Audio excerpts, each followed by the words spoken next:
नहीं पता कि आज की पीढ़ी या 90 के दशक के बाद की पीढ़ी डॉक्टर राम मनोहर लोहिया को कितना जानती है, लेकिन महात्मा गांधी और डॉक्टर भीमराव अंबेडकर के बाद अगर किसी ने राजनीति को नई दिशा दी है तो वो हैं डॉक्टर राम मनोहर लोहिया।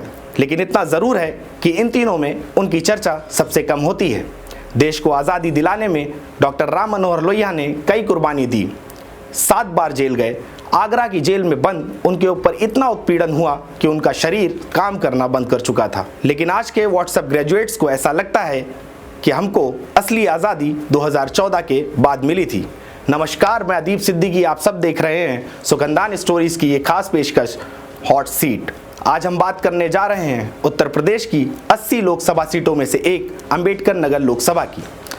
अम्बेडकर नगर लोकसभा की कई पहचान हो सकती है, लेकिन हम आपको जो पहचान बताने जा रहे हैं वो सबसे खास है। डॉक्टर राम मनोहर लोहिया की जन्मभूमि रही है अम्बेडकर नगर। जी हाँ, वही डॉक्टर राम मनोहर लोहिया जिन्होंने कहा था इंसान एक जिंदा कौम है और जिंदा कौमें 5 साल इंतजार नहीं करती। अम्बेडकर नगर लोकसभा निर्वाचन क्षेत्र भारत के उत्तर प्रदेश राज्य के 80 लोकसभा संसदीय निर्वाचन क्षेत्रों में से एक है। यह लोकसभा निर्वाचन क्षेत्र 1996 में अस्तित्व में आया, क्योंकि 11वीं लोकसभा अप्रैल मई 1996 में आयोजित की गई थी। 29 सितंबर 1995 को बाबा साहेब डॉक्टर भीमराव अंबेडकर की स्मृति में अंबेडकर नगर जिले को फैजाबाद डिवीज़न, जो कि अब अयोध्या है, उससे अलग किया गया था। इस लोकसभा में 5 विधानसभा क्षेत्र हैं, जो कि गोसाईगंज विधानसभा, टांडा विधानसभा, कटेरी विधानसभा, जलालपुर विधानसभा और अकबरपुर विधानसभा। अंबेडकर नगर लोकसभा ने अब तक 14 सांसद देखे हैं। इस लोकसभा में बहुमत में बहुजन समाज पार्टी का जलवा रहा है, लेकिन ये उस समय की बात है जब बसपा सुप्रीमो मायावती ने अंबेडकर नगर को अपनी कर्मभूमि बनाई थी। अंबेडकर नगर लोकसभा बसपा का गढ़ और घर माना जाने लगा था। 2014 में जरूर भाजपा ने मोदी लहर में यह किला भेद दिया था और सांसद हुए थे हरिओम पांडे। लेकिन आज अंबेडकर नगर लोकसभा का समीकरण बिल्कुल बदला सा है। अंबेडकर नगर लोकसभा में इस बार लड़ाई त्रिकोणीय है। अगर प्रत्याशियों की बात करें तो ये कहना गलत नहीं होगा कि तीनों मुख्य पार्टी के प्रत्याशी बहुजन समाज पार्टी की ही उपज हैं। राजनीति की शुरुआत जरूर अलग अलग दल से की हो, लेकिन पहचान बहुजन समाज पार्टी के दम पर ही मिली। अब आपको बताते हैं कि कौन है कैंडिडेट और कैसा है समीकरण। सबसे पहले बहुजन समाज पार्टी की ही बात करते हैं। जो पार्टी अंबेडकर नगर को कभी अपना गढ़ और घर कहती थी, उस पार्टी के अंबेडकर नगर लोकसभा के प्रत्याशी हैं कमर हयात अंसारी। कमर हयात अंसारी अंबेडकर नगर लोकसभा की जलालपुर नगर पालिका के अध्यक्ष रह चुके हैं। बहुजन समाज पार्टी के इस वक्त अंबेडकर नगर लोकसभा के सीनियर लीडर में से एक हैं। इससे पहले बहुजन समाज पार्टी ने अंबेडकर नगर लोकसभा से कलाम शाह को प्रत्याशी जरूर बनाया था, लेकिन उसके बाद बहुजन समाज पार्टी की मुखिया मायावती ने उनका टिकट काटकर कमर हयात अंसारी के ऊपर भरोसा जताया।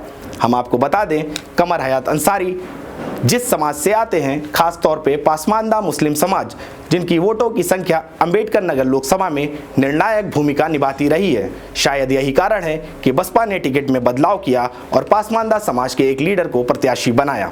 बात करें इंडिया गठबंधन के प्रत्याशी की तो हैं लालजी वर्मा। लालजी वर्मा राजनीति के एक मजे हुए खिलाड़ी हैं। 6 बार के विधायक लालजी वर्मा जिले की 2 सीटों टांडा और कटेरी पर जनता का प्रतिनिधित्व कर चुके हैं।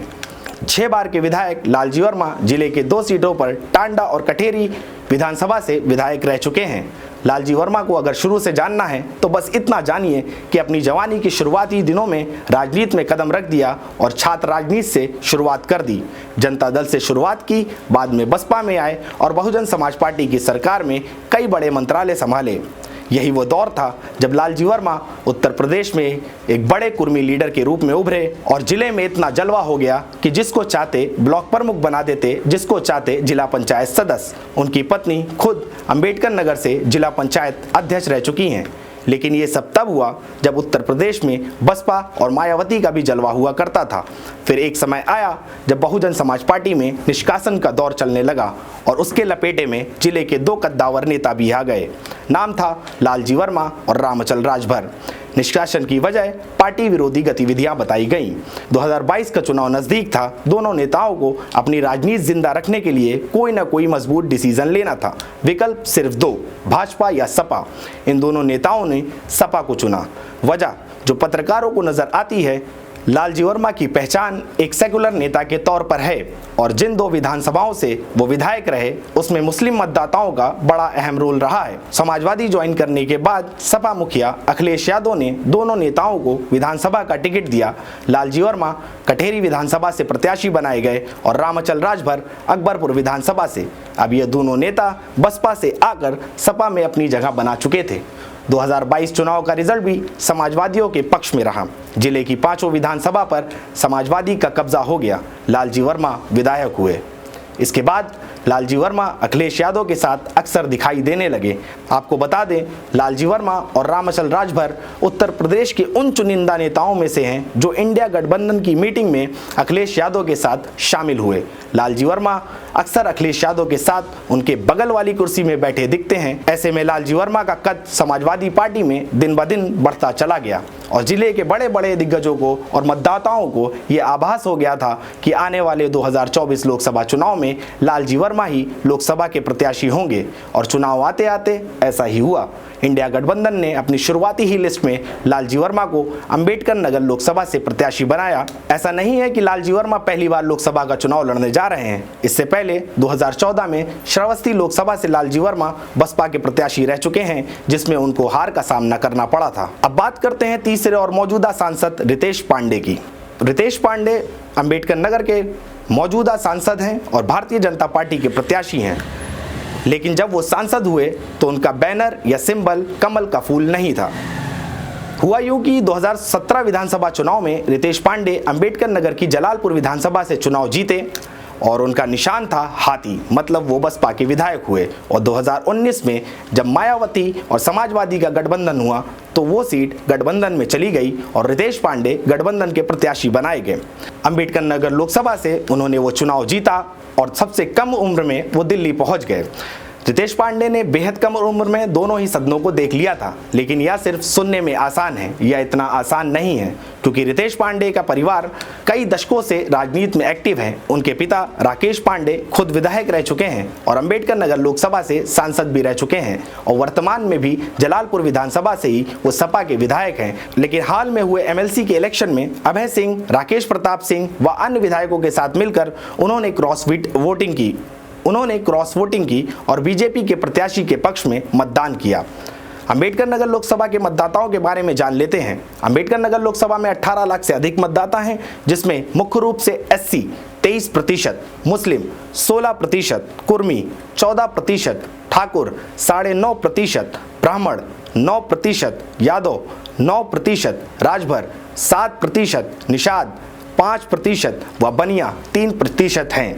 अंबेडकर नगर लोकसभा में प्रचार प्रसार तीनों ही प्रत्याशियों की तरफ से जोर शोर से किया जा रहा है। जहां एक तरफ इंडिया गठबंधन के प्रत्याशी लालजी वर्मा व भारतीय जनता पार्टी के प्रत्याशी रितेश पांडे के ऊपर आरोप लगाते हुए दिख रहे हैं कि अगर उनको जिता के भेजोगे तो आपके घर में दारू की दुकान खुल जाएगी। हम आपको बता दें कि रितेश पांडे के पिता राकेश पांडे का शराब का एक बड़ा व्यापार है। इसी के विरोध में रितेश पांडे ने एक मीडिया बाइट में कहा कि शराब का व्यापार तो उनकी बेटी भी करती हैं। आरोप प्रत्यारोप का दौर जारी है और तीखा भी। इस स्थिति के पीछे भी एक लंबी वजह है, एक लंबा इतिहास है। अंबेडकर नगर लोकसभा को जो जानते हैं वो जानते हैं कि ये दोनों राजनीतिक व्यक्तित्व एक दूसरे के धुर विरोधी रहे हैं। भले ही एक जमाने में या एक दल में रहे हों, लेकिन दिल कभी एक नहीं रहा। तो आज इन दोनों प्रत्याशियों के पास ये मौका भी है और दस्तूर भी कि एक दूसरे के ऊपर हमलावर हो सकते हैं और अपनी अपनी राजनीतिक जमीन मजबूत कर सकते हैं। इन सब के बीच बहुजन समाज पार्टी के प्रत्याशी कमर हयात अंसारी का वोट मांगने का तरीका थोड़ा हटके है और थोड़ा कैजुअल भी। उनके समर्थक वो कहते हैं कि आज़ादी के बाद पहली बार किसी मुसलमान को संसद जाने का मौका मिला है, तो हमें ये मौका नहीं गंवाना है और अपने समाज के नेता को दिल्ली भेजना है। अंबेडकर नगर लोकसभा की लड़ाई त्रिकोणीय नजर आती है। इस लोकसभा में छठे चरण यानी 25 मई को मतदान होना है। देखना दिलचस्प होगा क्या लालजी वर्मा को अपने इस लंबे राजनीतिक करियर में दिल्ली जाने का मौका मिलेगा या अंबेडकर नगर की जनता रितेश पांडे के ऊपर भरोसा जताएगी या फिर कमर हयात अंसारी के रूप में एक चौंका देने वाला रिजल्ट अंबेडकर नगर की जनता देने वाली है।